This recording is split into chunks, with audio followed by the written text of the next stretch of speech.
Coram Deo Church Bible Reading Plans. Read the Bible in a year. February 6th. Exodus 17. All the congregation of the people of Israel moved on from the wilderness of sin by stages, according to the commandment of the Lord, and camped at Rephidim, but there was no water for the people to drink. Therefore the people quarreled with Moses and said, "Give us water to drink." And Moses said to them, "Why do you quarrel with me? Why do you test the Lord?" But the people thirsted there for water, and the people grumbled against Moses and said, "Why did you bring us up out of Egypt, to kill us and our children and our livestock with thirst?" So Moses cried to the Lord, "What shall I do with this people? They are almost ready to stone me." And the Lord said to Moses, "Pass on before the peoples, taking with you some of the elders of Israel, and take in your hand the staff with which you struck the Nile, and go. Behold, I will stand before you there on the rock at Horeb, and you shall strike the rock, and water shall come out of it, and the people will drink." And Moses did so in the sight of the elders of Israel, and he called the name of the place Massah and Meribah, because of the quarreling of the people of Israel, and because they tested the Lord by saying, "Is the Lord among us or not?" Then Amalek came and fought with Israel at Rephidim. So Moses said to Joshua, "Choose for us men, and go out and fight with Amalek. Tomorrow I will stand on the top of the hill with the staff of God in my hand." So Joshua did as Moses told him, and fought with Amalek, while Moses, Aaron, and Hur went up to the top of the hill. Whenever Moses held up his hand, Israel prevailed, and whenever he lowered his hand, Amalek prevailed. But Moses' hands grew weary, so they took a stone and put it under him, and he sat on it, while Aaron and Hur held up his hands, one on one side and the other on the other side. So his hands were steady until the going down of the sun. And Joshua overwhelmed Amalek and his people with the sword. Then the Lord said to Moses, "Write this as a memorial in a book, and recite it in the ears of Joshua, that I will utterly blot out the memory of Amalek from under heaven." And Moses built an altar and called the name of it, "The Lord is my banner," saying, "A hand upon the throne of the Lord. The Lord will have war with Amalek from generation to generation." Exodus 18. Jethro, the priest of Midian, Moses' father-in-law, heard of all that God had done for Moses and for Israel his people, how the Lord brought Israel out of Egypt. Now Jethro, Moses' father-in-law, had taken Zipporah, Moses' wife, after he had sent her home, along with her 2 sons. The name of the one was Gershom, for he said, "I have been a sojourner in a foreign land." And the name of the other is Eleazar, for he said, "The God of my father was my help, and delivered me from the sword of Pharaoh." Jethro, Moses' father-in-law, came with his sons and his wife to Moses in the wilderness where he was encamped at the mountain of God. When he sent word to Moses, "I, your father-in-law, Jethro, am coming to you with your wife and her 2 sons with her," Moses went out to meet his father-in-law and bowed down and kissed him. And they asked each other of their welfare and went into the tent. Then Moses told his father-in-law all that the Lord had done to Pharaoh and to the Egyptians for Israel's sake, all the hardship that had come upon them in the way, and how the Lord had delivered them. And Jethro rejoiced for all the good that the Lord had done to Israel, and that he had delivered them out of the hand of the Egyptians. Jethro said, "Blessed be the Lord, who has delivered you out of the hand of the Egyptians, and out of the hand of Pharaoh, and has delivered the people from under the hand of the Egyptians. Now I know that the Lord is greater than all gods, because in this affair they dealt arrogantly with the people." And Jethro, Moses' father-in-law, brought a burnt offering and sacrifices to God. And Aaron came with all the elders of Israel to eat bread with Moses' father-in-law before God. The next day Moses sat to judge the people, and the people stood around Moses from morning till evening. When Moses' father-in-law saw all that he was doing for the people, he said, "What is this that you are doing for the people? Why do you sit alone, and all the people stand around you from morning till evening?" And Moses said to his father-in-law, "Because the people come to me to inquire of God. When they have a dispute, they come to me, and I decide between one person and another, and I make them know the statutes of God and his laws." Moses' father-in-law said to him, "What you are doing is not good. You and the people with you will certainly wear yourselves out, for the thing is too heavy for you. You are not able to do it alone. Now obey my voice. I will give you advice, and God be with you. You shall represent the people before God and bring their cases to God, and you shall warn them about the statutes of the laws, and make them know the way in which they must walk and what they must do. Moreover, look for able men from all the people, men who fear God, who are trustworthy and hate a bribe, and place such men over the people as chiefs of thousands, of hundreds, of fifties, and of tens. And let them judge the people at all times. Every great matter they shall bring to you, but any small matter they shall decide themselves. So it be easier for you, and they will bear the burden with you. If you do this, God will direct you, and you will be able to endure. And all this people also will go to their place in peace. So Moses listened to the voice of his father-in-law and did all that he said. Moses chose able men out of all Israel and made them heads over the people, chiefs of thousands, of hundreds, of fifties, and of tens, and they judged the people at all times. Any hard case they brought to Moses, but any small matter they decided themselves. Then Moses let his father-in-law depart, and he went away to his own country. Exodus 19. On the third new moon, after the people of Israel had gone out of the land of Egypt, on that day they came into the wilderness of Sinai. They set out from Rephidim, and came into the wilderness of Sinai, and they encamped in the wilderness. The Israel encamped before the mountain, while Moses went up to God. The Lord called to him out of the mountain, saying, Thus you shall say to the house of Jacob, and tell the people of Israel, You yourselves have seen what I did to the Egyptians, and how I bore you on eagle's wings and brought you to myself. Now therefore, if you will indeed obey my voice and keep my covenant, you shall be my treasured possession among all peoples, for all the earth is mine. You shall be to me a kingdom of priests and a holy nation. These are the words that you shall speak to the people of Israel. So Moses came and called the elders of the people, and set them before them all these words that the Lord had commanded him. All the people answered together and said, All that the Lord has spoken we will do. And Moses reported the words of the people to the Lord. And the Lord said to Moses, Behold, I am coming to you in a thick cloud, that the people may hear when I speak with you, and may also believe you forever.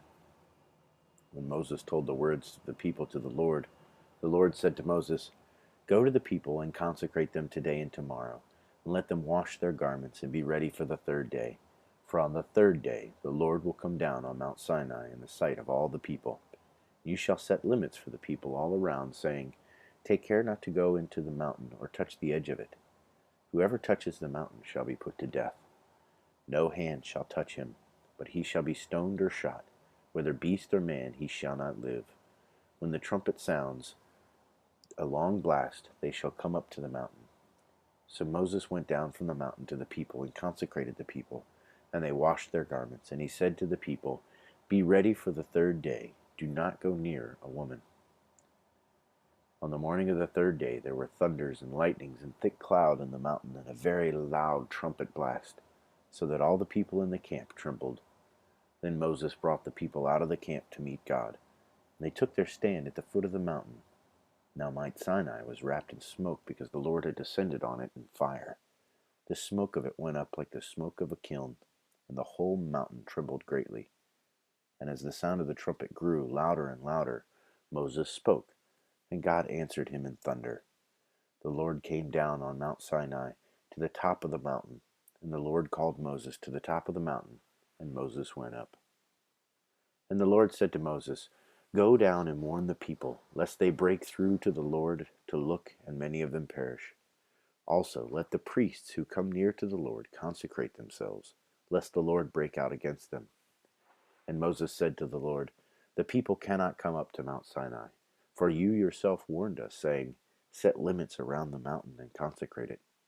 And the Lord said to him, Go down, and come up bringing Aaron with you, but do not let the priests and the people break through to come up to the Lord, lest he break out against them. So Moses went down to the people and told them. Psalm 34. Taste and see that the Lord is good. Of David, when he changed his behavior before Abimelech, so that he drove him out, and he went away.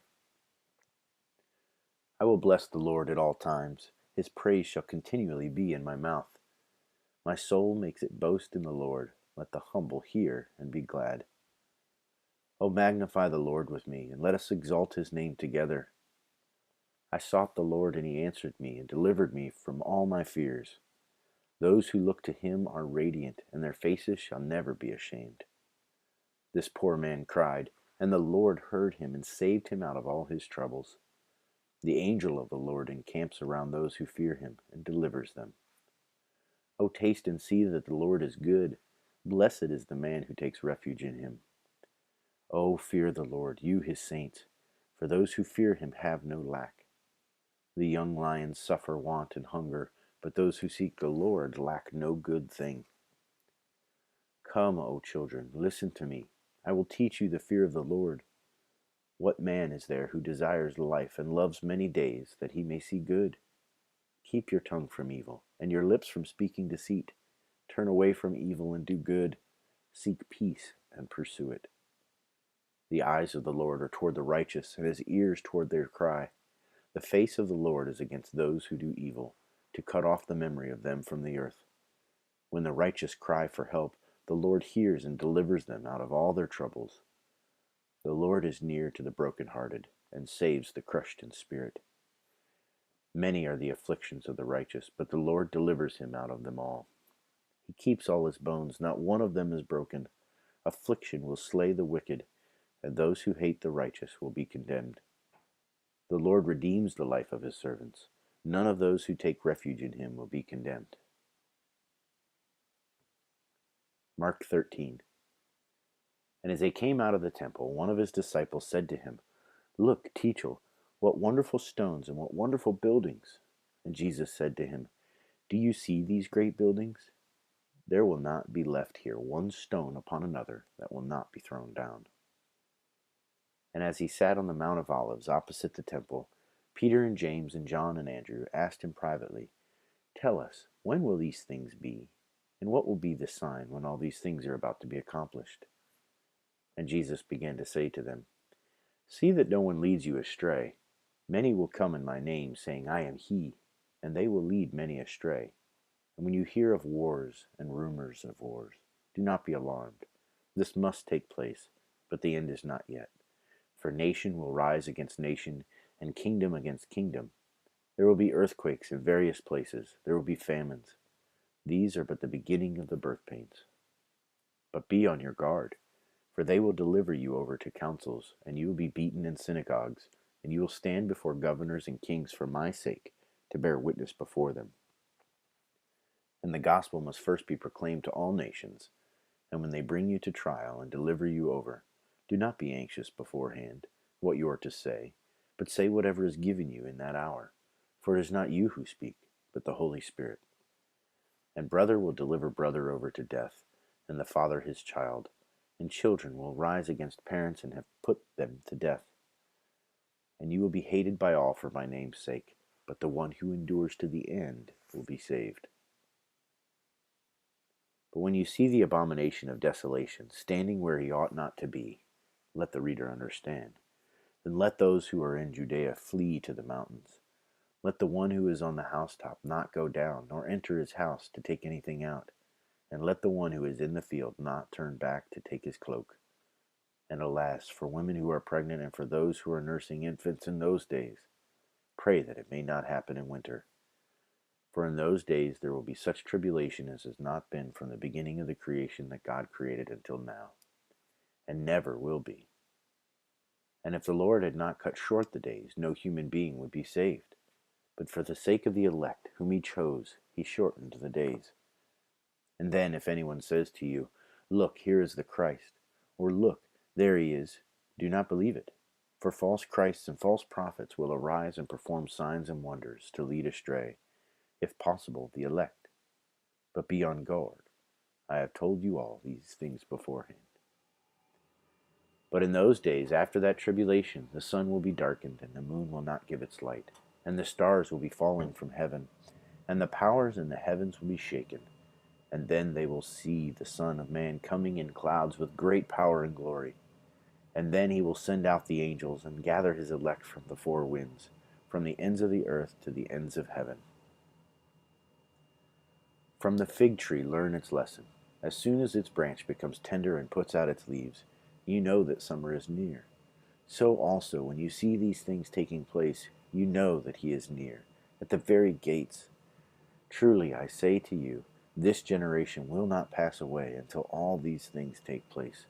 Heaven and earth will pass away, but my words will not pass away. But concerning that day or that hour no one knows, not even the angels in heaven, nor the Son, but only the Father. Be on guard, keep awake, for ye do not know when the time will come. It is like a man going on a journey, when he leaves home and puts his servants in charge, each with his work, and commands the doorkeeper to stay awake. Therefore stay awake, for you do not know when the master of the house will come, in the evening or at midnight, or when the rooster crows or in the morning, lest he come suddenly and find you asleep. And what I say to you, I say to all, stay awake. This is the word of the Lord.